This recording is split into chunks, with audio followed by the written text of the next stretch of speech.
آخ مامان جای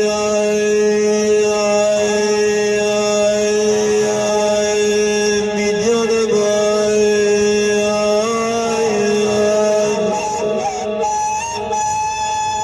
تی خانه تا سیاه بی عزیز مامان بی مهربان مامان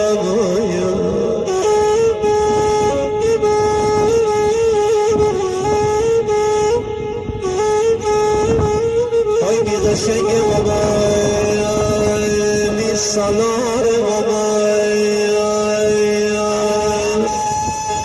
پرنده پر بزن از آشیانه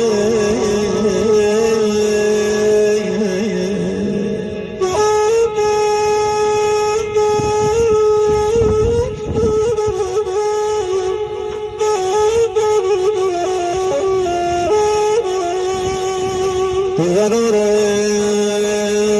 از آدار بازم گریه کنم مامان جان آخه الان همه دانم تنها گمستم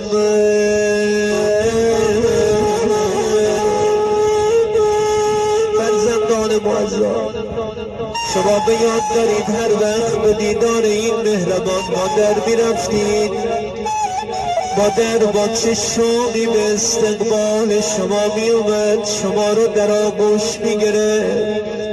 دست نوازش به سر شما میکشید اما الان هم شبانه روزه با چشم گریان میای بالای مزار مادر آخ امای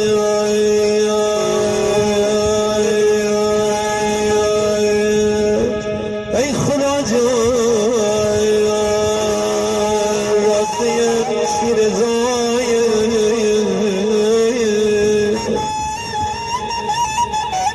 ولی ننم چرا گریان من ای نیرا تا روزگار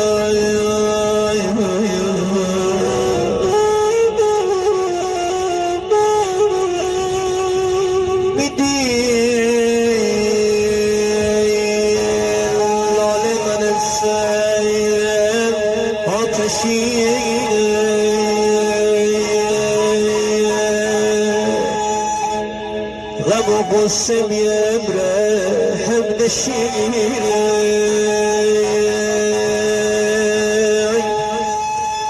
مهربان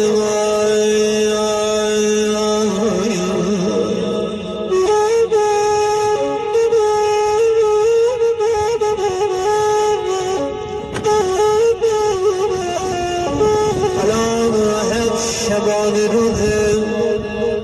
از کنارم رفتی مادر خیلی برام سخت گذشت مادر حاضرم تمام دار و ندارم رو بدم عزیز دلم تا یه بار دیگه تو مادر رو ببینم به خدا مردم راق از دست دادن مادر خیلی سخت خدا نیاره واسه خونه ای داغ مادر ببینه